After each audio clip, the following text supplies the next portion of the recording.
रुद्रकण्ठे विष्णु समादृतः मूले तत्रतो ब्रह्मा मध्ये मातृगणाः रुद्रोदुसागरा सर्वे सप्तद्वीपा वसुन्धरा ऋग्वेदो यजुर्वेदस्सदेव सावित्रे शान्तिपुष्टे गणितः आयान्तु मम शान्तर्तं दुर्गक्षयकारकः गङ्गे च यमुने चैव गोदावरी सरस्वती नर्मदे सिन्धु कावेरी श्री गणेश शारदा गुरुभ्यो नमः। हरः ओम पंचाननमुखोद्भूतान् पंचाक्षरमनूपमान् पंचसूत्रकृतोर्वन्धे पंचाचार्यान् जगद्गुरुं विश्वेशलिङ्गसम्भूतं विश्वविद्याविबोधकं विश्ववन्द्यं सदा वन्दे विश्वाराध्यं जगद्गुरुं भवतापहरं नित्यं चिन्मयं वीरतापसं श्रीचन्नवीरशिवाचार्यं नमामि हटगी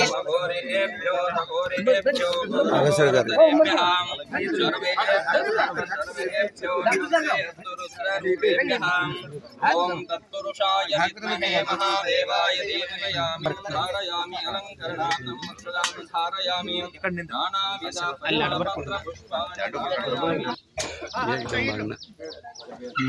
मगने म्हणजे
पंचाश्वदनोद्भूतान् पंचतत्वादिनायक पंचब्रह्ममयानोमि पंचाचार्यान् जगत् विश्वेशलिंगसम्भूत विश्वविद्याविबोधकं विश्ववंदं सदा वंदे विश्वाराध्यं जगत्। काशी ज्ञानसिंहासनाच्या सनातन जगद्गुरु परंपरेला अनंत प्रणिपात करू। आज श्रावण मासाच्या जे आपल्या दक्षिण भारतातलं ते श्रावण मास आजपासून आरंभ होणार आहे। जे आज आपलं गव्हर्नमेंट वटिगी शाखा मठ MIDC इथे जे आपल्या सकाळी जगद्गुरु पंचाचार्यांचं ध्वजारोहण आणि गोपूजन या पूजनाने आपल्या श्रावण मासाच्या जे जगद्गुरूंच्या संक्षिप्त अनुष्ठान तपानुष्ठान इथं आरंभ झालेला आहे। या अनुष्ठानामध्ये सर्व पंचकोशीतलं सद्भक्त मंडळी इथं ह्या पूजामध्ये सहभागी घेऊन पुनीत होत आहे। या निमित्ताने आपला सगळ्या भारतात सगळीकडे श्रावण मासाचा शुभारंभ चालू झालेला आहे। उत्तर भारतामध्ये जे आपला पौर्णिमापासून वटपौर्णिमापासून चालू होते, जे आपला त्या निमित्ताने आपण दक्षिण भारत म्हणलो। दक्षिण भारत याच्यामध्ये अमावस्येपासून अमावस्येपर्यंत असा आपण श्रावण मासाचा आरंभ करतो, आपण आचरण करतो। पण उत्तर भारतामध्ये पौर्णिमापासून पौर्णिमापर्यंत म्हणजे वटपौर्णिमापासून राखी पौर्णिमापर्यंत त्यांच्या तिथं श्रावण मास आरंभ असतो। कुठेही असू दे, पण श्रावण मासाचा आरंभ आता सगळ्याकडे झालेला आहे। या श्रावण मासामध्ये सर्व सद्भक्त लोक शिव मंदिरामध्ये आपण जाऊन शिवाचा अभिषेक पूजन पाठन कीर्तन वगैरे करायला पाहिजे। त्यानिमित्ताने आपलं जे मनातला जे काय संकल्प आहे शिवांच्या समोर आपण ठेवले तर त्याच्या संकल्पाच्या पूर्ती आपल्याला प्राप्त करू शकतो। त्यानिमित्ताने आपला शुभ संकल्प आपण घेऊन देशाच्या हितासाठी लोककल्याणासाठी आपण आज जगद्गुरुजींनी आज जे अनुष्ठान आरंभ केले, काशी जगद्गुरूने लहान जगद्गुरूजीने जे मोठ्या जगद्गुरूंच्या तपोअनुष्ठान त्यांच्या पण आजपासून आरंभ झालेला आहे। आणि त्यांनी आपल्या तेलंगणा प्रांतात 15 दिवस तेलंगणा प्रांतात महास्वामीजी राहणार आहे। ते तिथून आपल्या काशीमध्ये म्हणजे मूल पीठामध्ये मोठ्या महास्वामींच्या तपोअनुष्ठान तिथं चालू होणार आहे। आता म्हणजे तीर्थानुष्ठान त्यांचं चालू आहे। जे आपलं तेलंगणामध्ये तिथं आपलं अनुष्ठान तिथं चालू आहे। तिथल्या लोकांना सद्भक्त लोकांना त्यांना म्हणजे सगळं दर्शन आशीर्वाद आणि कीर्तन श्रवण वगैरे करून म्हणजे तिथून त्यांनी आपलं मूल पीठामध्ये म्हणजे काशीमध्ये त्यांनी 15 दिवस तिथं पूर्ण करणार।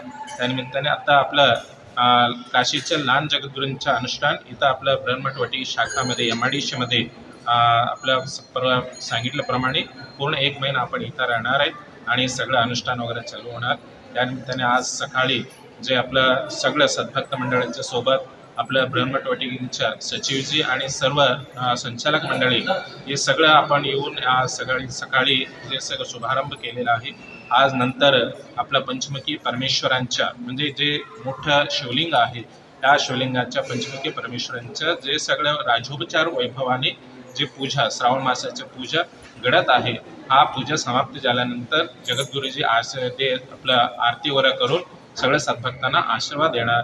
या निमित्ताने आपण सर्व हा पूजाला भाग घेऊन म्हणजे हा सभामध्ये भाग घेऊन हा जे श्रावण मास 1 महिनापर्यंत इथं असणार। त्यानिमित्ताने आपण सर्व भाग घेऊन याचा लाभ आपण घ्यावा एवढंच आपल्या सर्वांना एक सूचना आपण देत आहे। या निमित्ताने इथं आलेले सर्व भक्त जे राजोपचारा पूजा बघून असं त्यांना मन एकदम आनंद वाटायला लागले। पूर्ण म्हणजे 1 महिनापर्यंत आपण यावा येत आपलं ब्रह्ममठ वटकी मार्फत आपल्याला हा कार्यक्रम साजरा करत आहे। आणि संध्याकाळी जे आपल्या सिद्धांत शिखामणीच्या पारायण वगैरे सगळं सद्भक्त लोक करणार आहे आणि आपला ओठू लोक जे इथं विद्यार्थी जे आहेत ते विद्यार्थी लोक करणार आहे। त्यानिमित्ताने त्या सभामध्ये सुद्धा आपण इथं उपस्थित असणार। त्यानिमित्ताने आपण सर्व सद्भक्त लोक आज श्रावण मासाच्या जे शिवयोगी सिद्धरामेश्वरांच्या नगरी पुण्यनगरीमध्ये त्यांचं सुद्धा शिवयोगी सिद्धरामेश्वरांचे सुद्धा आशीर्वाद आपण दर्शन कीर्तन वगैरे तिथं पण जाऊन दर्शन वगैरे घ्यावा आणि नंतर ब्रह्ममठ वटिकेमध्ये सुद्धा आपण यावं एवढंच आपल्याला सर्वांना सूचना देत आपल्या शुभेच्छा।